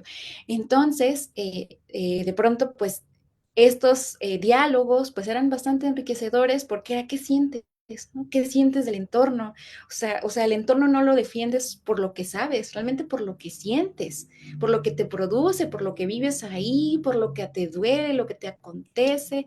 Y eso también se me cuestionaba, ¿no? Pero a ver, ¿qué conocimientos, ¿no? Como si quisieran que presentara el conocimiento de la milpa como el libro de ecología, ¿no? De la ecología más pura. Y pues de pronto también era eso, ¿no? Que bueno, a lo mejor nos haría falta también eso en ciencias sociales. No, o sea, bueno, conocer el territorio también desde otra mira, no lo sé, pero bueno, a lo que iba con esto era que pues como tal no era una entrevista. Yo le llamé así, pero realmente era sentarme a platicar con la maestra sobre qué le acontecía. Y ahí fue cuando comenzó, o sea, la intención de indignar también surgió y demás. Pues si me hubieran preguntado en ese momento por la triangulación, híjole, yo, ay no, pues como triángulo que de veras sentía dolor, ¿no? O sea, a ver, espérense, o sea, espérenme, ¿no? O sea, es muy difícil, o sea, a esto me refiero, que definitivamente esos no eran los parámetros con los que yo podía encajonar mi investigación y que ese es el reto de ahora que ya estamos de este lado con estudiantes, ¿no? Pienso yo, pero bueno, gracias. Sí, yo ahí también creo que va igual por la misma, lógica de que creo que muchas veces desde la parte académica es de la que no se entiende mucho, pero también de la parte comunitaria. Es que les digo, no recuerdo que quién una vez hubo este conversatorio que armaron los compas de ahí del Colmix, ¿no? Yasnaya, Tajeo, creo que Mito también, bueno, estos compas, y invitaron a Gladys y no recuerdo qué más, y ahí, por ejemplo, decían de que una de las cuestiones, porque digamos, el conversatorio fue sobre investigadores indígenas que hacen investigación en sus propios contextos. Entonces, algo que decía y que yo estoy muy de acuerdo con ellos y creo que todos coincidimos, es de que de repente no somos ni de aquí ni de allá, porque mientras la academia nos cuestiona nuestras prácticas como investigadores, en nuestra comunidad nos cuestionan nuestras prácticas como comuneros o comuneras, ¿no? Por ejemplo, el hecho de no poder estar de manera continua, luego también es un reclamo de parte de la gente, pues, o sea, de que de repente como que no te quieren dar el derecho a decir porque pues no estás ahí, ¿no? Y luego nos defendemos y decimos, bueno, no estoy, pero he cumplido más que quienes están, ¿no? Que, o sea, por lo menos cuando soy, si voy al TEC, o bueno, o sea, se defiende uno también, ¿no? Y defiendes tu derecho a hablar y a ser partícipe, ¿no? Ajá, por un lado, y luego también está por la academia, también de ese lado también hay esto de que te cuestionan ciertas prácticas, esto que alguien de ustedes dos decía, no creo Beto y Tel, que te ponen siempre como a distanciarte, ¿no? De ahí para que lo veas de otra manera y demás, y entonces, o que no puedes intervenir, porque entonces ya es intervención y se contaminan los datos. O sea, digamos o sea, te cuestionan tus prácticas por ambas partes, ¿no? Y entonces es como un constante negociar tu pertenencia, porque obviamente en mi caso pues, soy comunero, pues soy de ahí, pero también soy investigador, o sea, los dos espacios los tiene uno que defender, ¿no? Y entonces creo que para mí y creo que ahí coincido con varios, con compas que son miembros de pueblos indígenas y que están en esa misma situación, de que ese es como uno de los principales como problemas que nos enfrentamos, ¿no? Como eso, de todo el tiempo estar tratando de argumentar por qué sí, ¿no? ¿Por qué sí? ¿Por qué sí? Y luego de repente se vuelve hasta medio cansado, porque luego te empiezan a cuestionar, bueno, entonces sí, pero con ciertas reglas, ¿no? O sea, casi, casi que no puedes, no sé, irte a un congreso porque eres indígena, ¿no? Y entonces, no que muy indígena, pero te vas en una aerolínea o qué sé yo, pues, o aprovechas tu ida a Cuba y te vas a un ratito a tomar un mojito. Esas cosas se nos cuestionan a nosotros, ¿eh? O sea, a lo mejor a ustedes se les hace raro porque ustedes no cuestionan eso, pero hay gente que sí lo cuestiona, hay gente que sí te cuestiona por qué haces eso, pues, ¿no? Y es absurdo, pues, o sea, no lo puedes hacer porque eres indígena. Ajá, o lo otro, pues así de que a ti te cuestionan en la comunidad también de que por qué no estás tan seguido, pero por qué no le cuestionan al que se fue para Estados Unidos, a ver, por qué no le cuestionan al comunero que estaba sirviendo y dejó su servicio y se fue para allá o se fue para otra parte o X, porque es una chamba, o sea, la que también coincidimos en que nosotros hacemos una chamba, o sea, nos dedicamos a la investigación y ese es nuestro trabajo. Hay quienes se dedican a la albañilería, hay quienes son abogados, ¿no? Hay quienes son médicos, porque ahora hay de todo. Entonces cada uno tiene su chamba, pero fíjese que curiosamente hay un cuestionamiento más hacia quien hace investigación. Debe ser porque trabajas con información, con datos de tu comunidad y entonces a lo mejor es por eso, no sé qué pasa, pero entonces vivimos en ese constante vaivén, ¿no? Y entonces es todo el tiempo, todo el tiempo estamos aclarándole las cosas a la academia y a la comunidad. Entonces de repente se vuelve como medio tedioso también estarle explicando a todo el mundo, ¿no? ¿Qué estás haciendo y por qué lo estás haciendo? Pero bueno, ni modo. Aquí nos tocó vivir, dijo la finada. Sale. Muchas gracias, Edgar. Adelante, Beto. No, pues solamente quería concluir celebrando, ¿no? Esta conversa, igual para después difundirla, que la gente que nos está viendo ya después pueda circularla, ahí va a quedar colgada en el Facebook. Y creo que es importante esto de seguir alimentando estas discusiones porque no queremos llegar a conclusiones aquí, sino más bien aperturas para que sigamos discutiendo porque justamente como el tema eran metodologías participativas y los desafíos, ¿no? Para transformar nuestra práctica o la práctica de otros, nos toca una responsabilidad de tratar de hacer pequeñas grietas en estos espacios institucionales que estamos habitando para que estos enfoques y estas prácticas se conviertan cada vez más en una constante en los desarrollos de investigación de muchos otros y otras, ¿no? Y como decía hace rato, también fuera de acá, es decir, en otros espacios que no tienen que ver con lo meramente académico institucional, donde nosotros podamos fomentar este tipo de enfoques de investigación que tienen mucho que ver con procesos de pedagogía crítica, de educación popular, de conocimientos situados, ¿no? Etcétera, donde hay mucho que hacer todavía y nuestra labor, nuestro jale, que sigue siendo la investigación, que es lo que nos está dando ahorita pues las sinergias para encontrarnos aquí, pero que en otros referentes, en otros espacios todavía podemos seguir construyendo estos espacios, encontrando aliados, aliades, porque sí los hay, nada más hay que buscarlos, ¿no? Somos poquitos, poquitas, poquitas, pero ahí vamos a ir construyendo esta red. Por eso el CAEM no es un ejercicio ahí un poco eh, que se limite, ¿no? A quienes estamos hoy conversando, sino que busca que sea una red cada vez más grande, que se teja con otras y otros jóvenes, jóvenes, investigadores, investigadoras en otras geografías y que alimentemos estas discusiones para poder contrarrestar esas inercias dominantes institucionales de las que nosotros fuimos formados, nos mamamos esas corrientes epistemológicas y metodológicas, pero hoy en día las estamos cuestionando, vomitando algunas, ¿no? Y tratando de encontrar una alternativa ante eso que nos atraviesa porque fuimos formados a través de eso también, ¿no? Entonces, no, agradecerles a todas, todos, todos por estar acá y por escucharnos y para hacer el llamado de que nos ayuden después a circular este videito. Muchas gracias, Beto. Pues creo que la intención no era definir, ponernos a definir, ¿no? ¿Qué es una metodología participativa? ¿Qué la distingue de una que es más militante? ¿Qué la diferencia, ¿no? De una que es más dialógica? Digamos, pues esas discusiones hay que seguirlas dando, pero pues también fue mucho más rico abrir, ¿no? Y abrir y problematizar y sacar también tensiones, ¿no? Que nosotros observamos que están ahí y hay que trabajarlas, ¿no?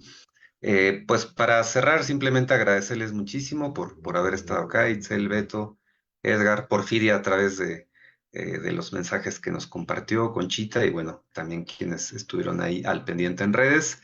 Y pues le pasaría la palabra a Edgar para concluir nuestra sesión. Yo les mando un fuerte abrazo, ¿no? En donde anden.